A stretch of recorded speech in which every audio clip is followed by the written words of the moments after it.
Okay. So, ayan. Ayan. Ayan. Ayan. O, di ba? Ayan. Hindi halata, oh. Di ba? Hindi halata sobrang dami, be. O. Di ba? Sa isang pad, meron na siyang 10 tablet, 10 capsule. Okay. So, ayun siya. Ay, dala. Di ba? Napakamura nila. Parang nasa 180 something lang yung tatlong piraso. So, ayun na, napakasulit. Tapos, depende pa yun na flexible pa yung price nyo. Pwedeng tumaas at pwedeng bumaba. So, kung bumagsak yung price, ako yung pagkakabili ko dito mga parang 180 something. So, ayun na. Naka-discount sale. So, kung ewan ko kung sino yung relate dito na pagkagising, ako nakaamang na yung parcel mo. So, ito nga naman pala yung ating bagong unbox ko na lang sa inyo. So, meron tayong dalawa na natin dito. Parang parehas ang packaging. Isa lang may-ari.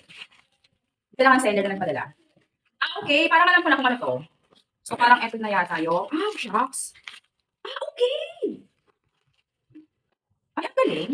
So, bali, 180, tatlong piraso na siya. So, expiry date nito is 2028 pa. Manufactured ng 2026 at 2028 ang expiry date. Bewell C, non-acidic vitamin C. So, ito kasi ang vitamins ng anak ko, mga kangga. So, ayan. Ayan yung binavitamins ng aking anak. Okay, dahil nga acidic siya. So, ito ay good as good talaga sa kanya.